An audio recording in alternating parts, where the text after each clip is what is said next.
అన్న అయితే రాష్ట్రంలో ఏ హత్య జరిగినా, లేతే ఏ కొట్లాటలు జరిగినా, లేతే ఏ కుల మతాల మధ్య చిచ్చులు జరిగినా గూడా, అది చంద్రబాబు నాయుడు గారి హస్తమే ఉంది. ఆయన నేర చరిత్ర గలవాడు. ఆయనే జేస్తున్నాడని జెప్పి మాట్లాడుతున్నాం. నిన్నగాక మొన్న జరిగిన దస్తగిరి వ్యవహారంలో, పెద్ద దస్తగిరి వ్యవహారంలో చంద్రబాబు నాయుడు దగ్గర నుండి చేపిచ్చాడు. ఆళ్ళ పార్టీ నాయకులే చేశారని జెప్పి వైసీపీ వాళ్ళు పదే పదే మాట్లాడుతున్నారు. అసలు నిజమేందంటారు దాంట్లో? చూడండి, చంద్రబాబు గారు నేర చరిత్రుడు అంటే గనక 2014-19 మధ్యలోనే కడపలో మొత్తం సీట్లన్నీ చంద్రబాబు గారే కైవసం చేసుకునేవాడు. ఒక్కడి నుంచేవాడు కాదు కడపలో. కానీ ఆ టైంలో కూడా కొన్ని వచ్చి గెలిచారు అక్కడ. ఎందుకంటే ఆయన ఫస్ట్ నుంచి అధికారం ఉన్నా లేకపోయినా ప్రజాస్వామ్యబద్ధంగా వెళ్ళే మనిషి అండి అతను. అతనికి ఇట్లాంటివన్నీ ఆపాదించడం మూర్ఖత్వం. అది ఎవడు నమ్మడం చెప్పినా సరే. సరే ఈ వైసీపీ వాళ్ళు చెప్తున్నారంటే చెప్పనివ్వండి, కానీ దాని ఉంది ఇలా ఖాళీగా ఉన్నారు.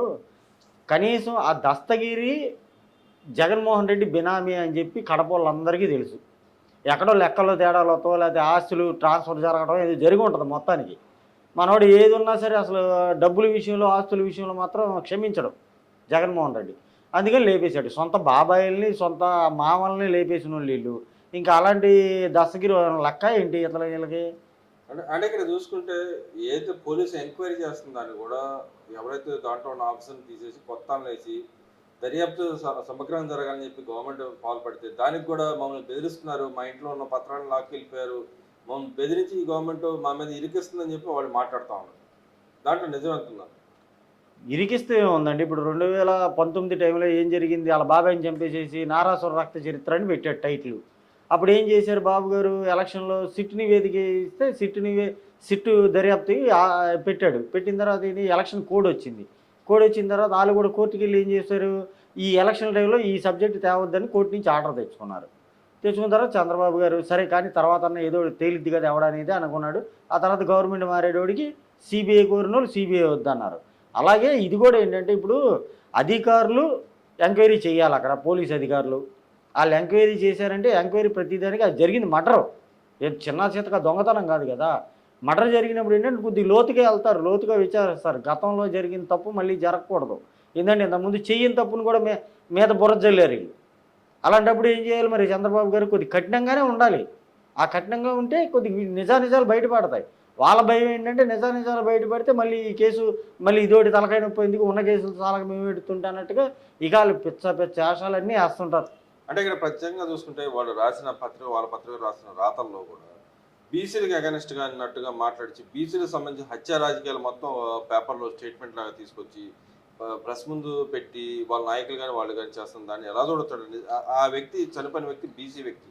అంటే చంద్రబాబు నాయుడు గారు ఈ బీసీలు హత్యలు వెనకాలంటే చంద్రబాబు నాయుడే ఉన్నాడని చెబుతున్నారు. దాంట్లో నిజమంత అంటే నిజంగానే బీసీలు వాళ్ళు వెనకెళ్తారని ప్రాపగండా కోసం చేశారు, లేకపోతే పార్టీలో ఉన్న బీసీలు ఎట్టొకటి వెనక లాక్కుండా మనం గెలుస్తామని ధీమా కోసం ఇలాంటి రాతలు రాస్తున్నారు అనుకోవచ్చు. అది ముందు రోత పత్రిక అండి. అది ఆ పత్రిక అది పేపర్ కాదు, జర్నలిజం కాదు. అది చేసేది బ్రోకరిజం. ఏంటి వాళ్ళ పత్రిక ఏంటి? పాంప్లెట్. వాళ్ళకి కావాల్సిన ఐటెం కొట్టుకుంటారు. అది పట్టుకుని ఈ పేటీఎం గాళ్ళు కొంతమంది ఉన్నారు. ఆ సాక్షి ఛానల్ కూర్చొని ఆ రిపోర్టరును ఆ యాంకర్ అడిగే ప్రశ్నలకి భజన కార్యక్రమం చేసుకుంటుంటారు. ఇక దాన్ని ఎవడో పట్టించుకోడు. కాకపోతే బీసీలు అంటారా? చంద్రబాబు గారి గురించి తెలుసు, జగన్మోహన్ రెడ్డి గురించి తెలుసు, జగన్మోహన్ రెడ్డి వాళ్ళ నాన్న రాజశేఖర రెడ్డి గురించి కూడా తెలుసు బీసీలకి. ఎవరైతే ఏ పార్టీ అధికారంలో ఉంటే మమ్మల్ని ఎలా చూసుకుంటుంది, బీసీలను ఎలా చూసుకుంటుంది, అధికారంలో లేకపోయినా సరే బీసీల తరపున ఏ పార్టీ పోరాడిద్ది అనేది బీసీలందరికీ తెలుసు. కాబట్టే ఇవాళ తెలుగుదేశం పార్టీకి ఎక్కువ శాతం బీసీలు 95-97% బీసీలు అందరూ తెలుగుదేశం పార్టీ అంటుంటారు. అంటే ఇక్కడ మనం చూసుకుంటే అనంతబాబు విషయాన్ని ఎలా చూడుతుంటారు? ఇందులో అబ్స్కాండ్ అయ్యాడు, సడన్గా కోర్టుకొచ్చి లొంగిపోయిన పరిస్థితి ఏంటి? ఆయన పొద్దున కన్విక్ట్ అవుతాడా, లేకపోతే మళ్ళీ దళితులు మళ్ళీ గతంలో జరిగిన విధంగా పారిపోయే అవకాశాన్ని ఉంటుందంట? ఏమండి, ఇప్పుడు జగన్మోహన్ రెడ్డి హయాంలో డోర్ డెలివరీ చేశాడు చంపేసి. మరి దేనికి చంపాడో ఏంటనేది వివరాలు తెలియదు అప్పట్లో. ఎందుకంటే మూసేశారు అప్పట్లో వాళ్ళ గవర్నమెంట్ కాబట్టి. ఏంటి సరే ఈ కూటమి ప్రభుత్వం వచ్చిన తర్వాత దాని మీద దర్యాప్తు చేశారు. దర్యాప్తు చేసిన తర్వాత వీళ్ళ హస్తం ఉందని తేలేటోడికి ఈ సాక్షులను ఏదో డబ్బులు ఇస్తామో ఏదో చేస్తామో అనేటోడికి వాళ్ళ తమ్ముడు ఎవడో వచ్చి కంప్లైంట్ ఇచ్చాడు ప్రభుత్వానికి. ఇచ్చిన తర్వాత వీడి కోసం తిరిగారు. ఈ అనంతబాబు పరారైపోయాడు. పరారు అయిపోయిన తర్వాత ఎక్కడ రాజమండ్రి కోర్టులోనే ఎక్కడ ఏదో వాయిదాకి వచ్చినట్టు ఉన్నాడు. వచ్చి లోన కూర్చొని బయటకు వచ్చే టైంకి ఎత్తుకొచ్చారు ఈయన్ని. ఈసారి అయితే ఇక తప్పించుకునే పరిస్థితి అయితే ఉండదు. వాళ్ళ ఆవిడ కూడా ఇరుక్కుంటుంది. ఏదో వాళ్ళ ఆవిడ కూడా వచ్చే టైంలో ఆ ప్లేస్లో ఉందని తెలిసింది అంటున్నారు. మరి ఈ కూటమి ప్రభుత్వంలో అయితే వదలరండి. ఎందుకంటే లోనకి వెళ్ళాడా వచ్చేటోడికి టైం పట్టిద్ది ఏంటి. కాకపోతే ఈ హత్య గావించబడిన కుటుంబాలు కూడా నిలబడాలి. ఎందుకంటే రేపు వాళ్ళ ఇంట్లో మనిషి పోయాడు కాబట్టి వాళ్ళు కూడా ఎవరు ఏంటని నిజాలు చెప్పి ప్రభుత్వానికి పోలీసు ఉన్నతాధికారులకి సహకరించాలి వాళ్ళు. అంతేగాని డబ్బులకి ఇది చేసుకుంటే ఏముంది, కేసు నీరు గారిపోద్ది. కాబట్టి పోలీసు వ్యవస్థ బాగానే పనిచేస్తుంది. ఇటు ఈ గవర్నమెంట్ కూడా బాగానే ఉంది కాబట్టి అటు బాధితుల తరపున వాళ్ళు కూడా వీళ్ళకి సహకరిస్తే న్యాయం జరిగిద్ది. మరి ఇక్కడ చూసుకుంటే ఇంకో విషయానికి వస్తే ఏదైతే గతంలో గవర్నమెంట్ ఎంప్లాయీస్ అసోసియేషన్ దానికి ఉన్న వెంకటరామరెడ్డి గారు ఈరోజు వచ్చి మాట్లాడుతూ ఉన్నాడు. ముందే ఉన్న చంద్రబాబు నాయుడు గారు నన్ను ఏం చేశాడు, నన్ను ఇది చేశాడు అన్నాడు. తర్వాత మళ్ళీ జగన్మోహన్ రెడ్డి గారి మీదే విరుచుకుపడిన పరిస్థితి. అసలు ఎందుకని 2 సార్లు ఒకేసారి మాట ఎందుకు మారిపోయాడు, ఎందుకని పట్టించుకోండి వదిలేసి గతంలో నేను వచ్చిన 3 ఏళ్ళ తర్వాత వస్తానని చెప్పి ఆయన చెప్పి పంపించాడని చెప్పి ఆయన వచ్చి వాపసు పరిస్థితి.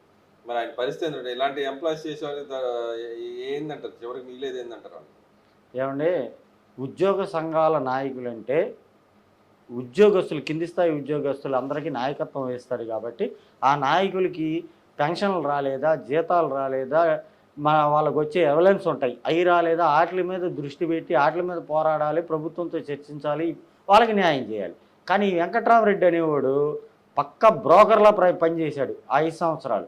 ఎలాగంటే అసలు జగన్కి వీరాభిమాని ఏంటి, ఇక జగనే నా దేవుడు అన్నట్టుగా ప్రవర్తించాడు. ఎందుకంటే ఆ సచివాలయాలు తెచ్చింది జగనే, తీసుకొచ్చి దానికి ఈ వాలంటీర్లకి సచివాలయ వ్యవస్థకి ఇతన్ని అధ్యక్షుడి కింద చేసేవాడికి ఇవన్నీ నా చేతిలో ఉన్నాయి, నేను చెప్పినట్టు ఏంటాయి, ఈ వ్యవస్థను తెచ్చింది జగన్మోహన్ రెడ్డి అని అసలు భజన మామూలు కాదు.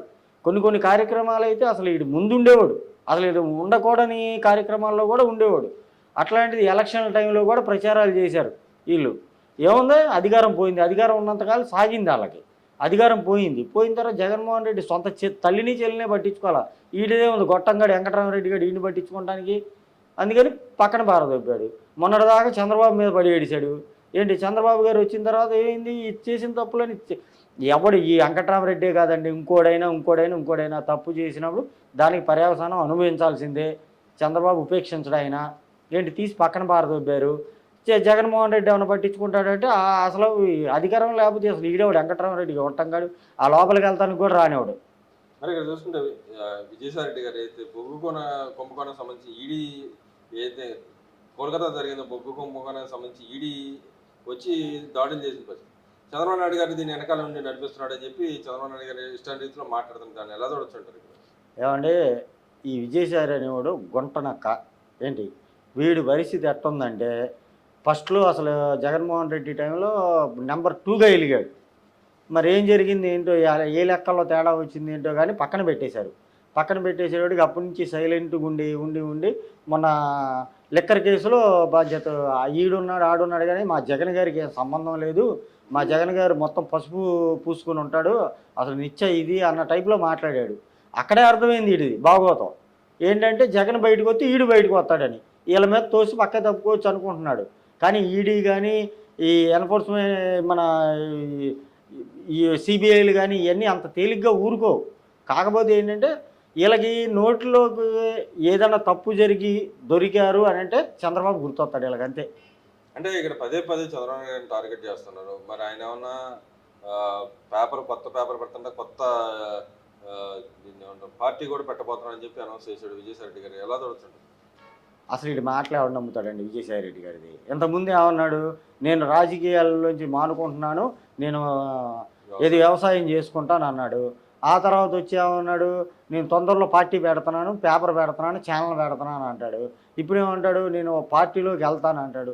అసలు ఆడి మాట మీద అసలు వీడు పార్టీ పెడితే వచ్చేదేంటి, వీళ్ళు పోయేదేంటి, పెట్టకపోతే వచ్చేదేంటి పోయేదేంటి.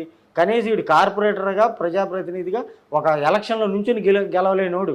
అంటే ఇక్కడ మన పక్క రాష్ట్రంలో చూసుకుంటే కవిత గారు కొత్త party announce, TRS party announce చేసింది. మన సైమల్టేనియస్గా ఏపీలో కూడా అలాంటి రాజకీయాలు రావచ్చు అంటారు? కవితకి వీడికి పోల్చమాకండి. అసలు కవిత జనాల్లో ఇద్దరు ఉండమండి. బాధితులేగా, ఒక పక్క కవిత బాధితురాలు, వీడు బాధితుడు కాదు. వీడు మొత్తం మెక్కేసి 5 సంవత్సరాలు దొంగ లెక్కలు రాసి తప్పుకున్నాడు జగన్మోహన్ రెడ్డి దగ్గర నుంచి. అంతే తప్పితే వీడు బాధితుడు ఎందుకు అవుతాడు? వీడు మొత్తం శుభ్రంగా చదువుకుని పక్కెళ్ళినోడు వీడు విజయసాయిరెడ్డి. అక్కడ కవిత అలా కాదు.